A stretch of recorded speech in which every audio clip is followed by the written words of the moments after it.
Saudações a todos, eu sou o professor Charles Camilo e nessa videoaula de Geografia Geral nós iremos abordar os países andinos e as Guianas. Para começo de conversa, vamos iniciar a nossa aula falando a respeito da Venezuela. A Venezuela ela é um grande produtor e exportador de petróleo, o que justifica uma das maiores rendas per capita da América Andina. Enquanto que a América do Sul ela era governada por regimes militares, a Venezuela ela foi governada por governos democráticos.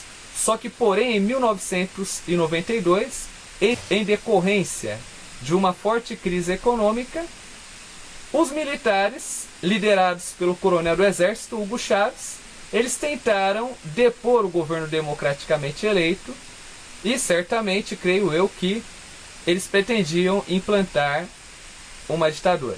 Esse golpe ele foi, de certa forma, o trampolim para projetar um dos articuladores, que foi Hugo Chávez, na vida política da Venezuela. Então, logo depois desse golpe frustrado, Hugo Chávez ele começa a se envolver com as questões políticas, apoiado num discurso populista, assistencialista e principalmente em sua essência, sua ideologia denominada bolivarianismo, socialismo bolivariano ou simplesmente socialismo do século XXI, era uma mescla das ideias libertárias de Simão Bolívar, o grande libertador da América Espanhola, com princípios da doutrina socialista marxista. Então, sendo assim, nessa mistura de ideologias, Hugo Chávez ele consegue projetar-se no poder.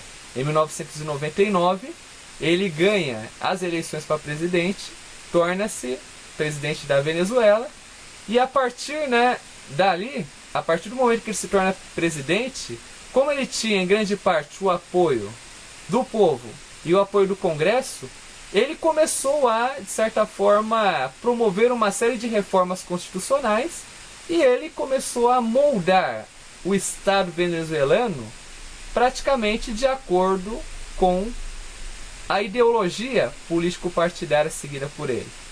Tanto que durante esse período, que até corresponde ao período atual, nós temos que levar em conta que quando Hugo Chávez ele assume o poder e ele implanta essas reformas constitucionais, praticamente fica muito difícil você desassociar o governo do Estado.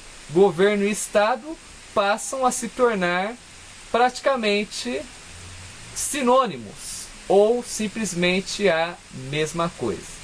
Então nós temos que levar em conta que aos poucos Hugo Chávez ele foi fortalecendo o poder do executivo, diminuindo o poder do legislativo, colocando o judiciário sobre tutela do executivo. Então, sendo assim, por meio dessas reformas constitucionais, que permitiu ele concorrer vários mandatos, ele constrói um sistema político partidário para se perpetuar no poder. Então, de 99 até 2013, o ano da sua morte, Hugo Chávez ele exerceu a presidência da Venezuela com mão de ferro, eliminando qualquer oposição. Em 2013, Hugo Chávez vem a falecer e ele é substituído por Nicolás Maduro. Nicolás Maduro, ele que certamente era um seguidor ferrenho de Hugo Chávez, ele foi responsável por dar continuidade a esse regime.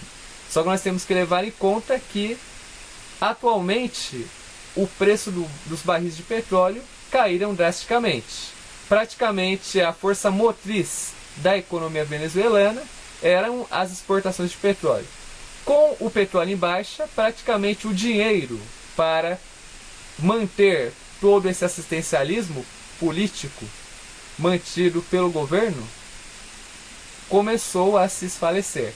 E hoje a Venezuela ela vive numa crise terrível, onde o povo vai às ruas pedir reformas, pedir a saída deste governo, e muitas das vezes os manifestantes são duramente reprimidos pelos órgãos chavistas. Então nós temos que levar em conta que a Venezuela ela tinha tudo para dar certo, só que o problema simplesmente foi que o dinheiro ganho com as exportações foi gasto com políticas assistencialistas, o que acabou gerando uma grande crise econômica, política e institucional. Outro país que compõe a América Andina, que possui uma significativa importância, é o Chile. O Chile hoje ele tem uma economia diversificada e continua sendo um importante produtor e exportador de minérios, principalmente o cobre. Durante as décadas de 70 e 80, o Chile ele foi governado por uma ditadura militar, liderada por Augusto Pinochet. Tanto que de todas as ditaduras militares, a ditadura de Pinochet ela se caracterizou por ser a mais sangrenta do continente americano. E se caracterizou pela brutalidade em relação aos opositores. Só que nós temos que levar em conta, né, que o aspecto positivo desse governo Pinochet foi principalmente a questão das privatizações, o que já na década de 90, né, fez com que a economia chilena retornasse a um padrão de crescimento acima da média dos demais países sul-americanos. O Chile ele faz parte da APEC, da Cooperação da Ásia e do Pacífico, ele é membro pleno, e também o Chile ele faz parte como associado do NAFTA, o Acordo de Livre Comércio da América do Norte, e ele também é um membro associado do Mercado Comum do Sul, ou Mercosul. Ok, senhores? Agora falando um pouquinho sobre a Colômbia. A Colômbia, de todos os países da América Andina, é o que possui a maior população. É o único país que possui duas saídas marítimas. A Colômbia ela tem saída tanto para o Atlântico como para o Pacífico. E nós temos que levar em conta no que diz respeito à industrialização. A industrialização da Colômbia ainda é fraca, mas vem avançando bastante, principalmente com a entrada de investimentos estrangeiros, inclusive investimentos brasileiros. Só que existem dois problemas que ainda não foi totalmente solucionado. Os problemas que a Colômbia apresenta nos dias de hoje, o primeiro deles, os cartéis de drogas, e em segundo, os grupos guerrilheiros. E certamente os cartéis de drogas estão ligados à questão dos grupos guerrilheiros. Nós temos que levar em conta, né, que a política colombiana de combate ao terrorismo ela recebeu uma forte ajuda dos Estados Unidos. E essa ajuda norte-americana ajudou principalmente a enfraquecer os grupos guerrilheiros, a começar pelas FARC, as Forças Armadas Revolucionárias Colombianas. Só que, porém, as Forças Armadas Revolucionárias Colombianas, ou as FARC, elas ainda organizam sequestros de políticos, empresários em troca de dinheiro e da libertação de guerrilheiros capturados. Diz respeito ao Equador. Ele é o segundo país mais pobre da América Andina, tanto que a renda per capita deles está estimada na casa dos 5.510 dólares.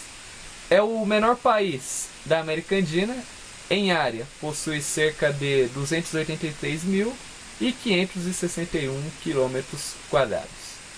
Economicamente, o Equador possui uma das economias mais atrasadas da América do Sul. No que diz respeito à economia, a extração de petróleo corresponde a 40% das exportações. Outros produtos que são bastante exportados pelo país, nós podemos colocar o café, banana, cacau, flores. Agora falando um pouquinho sobre o Peru. O Peru, nós temos que levar em conta que é um país tipicamente andino. Fora isso, outra característica no que diz respeito ao aspecto cultural é constituído, no que diz respeito à população, por uma população miscigenada, ou seja, uma população composta por descendentes de indígenas com os colonizadores espanhóis. Em área, o Peru possui cerca de 1.285.220 km². A população, 30,8 milhões de habitantes. No que diz respeito aos aspectos socioeconômicos, o Peru é caracterizado por uma enorme concentração de renda. Essa enorme concentração de renda favorece a desigualdade social. No que diz respeito à economia, os principais produtos, principalmente no que diz respeito à agricultura, entra o cultivo do café, do arroz, da batata e do milho. No que diz respeito à pecuária, a pecuária peruana ela se destaca pelos bovinos, caprinos, ovinos e aves. No que diz respeito à mineração, os principais minérios explorados no país são o cobre, o chumbo, o zinco, a prata, o petróleo e o ouro. A indústria ela é caracterizada pelos seguintes setores. Nós temos a indústria de refino de petróleo, nós temos as indústrias têxteis, a indústria alimentícia, a indústria do vestuário, a indústria de bebidas e a indústria de processamento do gás natural. Essas são as principais indústrias existentes dentro do Peru. Para concluir nossa aula, vamos encerrar falando sobre a Bolívia. A Bolívia, de todos os países, ela é o país mais pobre da América Latina e talvez da América do Sul, juntamente com a Guiana. A economia boliviana ela se destaca principalmente pela mineração. O seu principal produto de exportação é o gás e o estanho, seguido pelo petróleo. Do ponto de vista geopolítico, a Bolívia ela apresenta um grande problema, pois ela não possui uma saída para o mar. Então, sendo assim, nós temos que levar em conta essa ausência de uma saída para o mar, faz com que a Bolívia dependa da boa vontade dos países fronteiriços, por onde ali os produtos bolivianos escoam. Além disso, a Bolívia ela é governada atualmente por regimes democráticos, só que nós temos que levar em conta que praticamente regimes democráticos, só que é democrático à moda Venezuela. É o presidente com o partido centralizador que introduz reformas constitucionais para se perpetuar no poder. No papel é uma democracia, mas na realidade já acaba sendo ali uma outra história. Bem, pessoal, por aqui eu encerro essa aula. Eu espero que vocês tenham gostado e até o próximo episódio.